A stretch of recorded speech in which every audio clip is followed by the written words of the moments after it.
हिंदी बनाम मराठी भाषा को लेकर राज ठाकरे ने फडणवीस सरकार को चिट्ठी लिखकर चेतावनी दे दी है। आपको बता दें कि महाराष्ट्र नवनिर्माण सेना के प्रमुख राज ठाकरे ने एक बार फिर मराठी भाषा वाला दांव चला। उन्होंने देवेंद्र फडणवीस सरकार में स्कूल शिक्षा मंत्री दादा भुसे को चिट्ठी लिखकर कहा कि अगर स्कूलों में हिंदी पढ़ाई को अनिवार्य किया गया तो उनकी पार्टी आंदोलन करेगी। उन्होंने सोशल मीडिया प्लेटफॉर्म एक्स पर पत्र शेयर करते हुए कहा कि पिछले 2 महीनों से सरकार पहली कक्षा से हिंदी भाषा को पढ़ाने को लेकर महाराष्ट्र में बहुत हंगामा जो है चल रहा है। काफी देखा जा रहा है कि हिंदी भाषा पहली कक्षा से पढ़ाने को लेकर विरोध भी देखा गया। शुरू से घोषणा की गई थी कि पहली कक्षा से छात्रों को 3 भाषाएं पढ़ाई जाएंगी, जिसमें हिंदी भाषा भी तीसरी भाषा के तौर पर अनिवार्य होगा, जिसके खिलाफ महाराष्ट्र नवनिर्माण सेना ने आवाज उठाई और जनभावनाएं भी काफी ज्यादा पैदा हो गई है।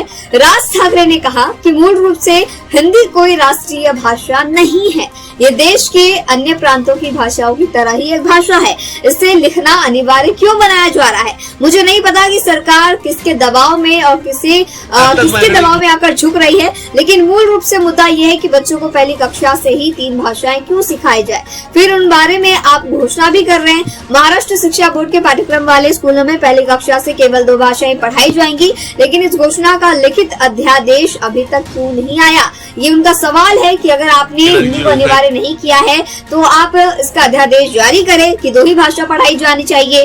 पहले से हिंदी भाषा तीसरी भाषा के तौर पर क्यों पढ़ाई जाएंगी? और ये बहुत बड़ा सवाल जो उन्होंने बीएमसी चुनाव से पहले शुरू कर दिया है। बीएमसी चुनाव से पहले मराठी बनाम हिंदी भाषा का जो विवाद है राज ठाकरे लेकर आए और एक बार फिर से उन्होंने भाषा विवाद का दांव चला है।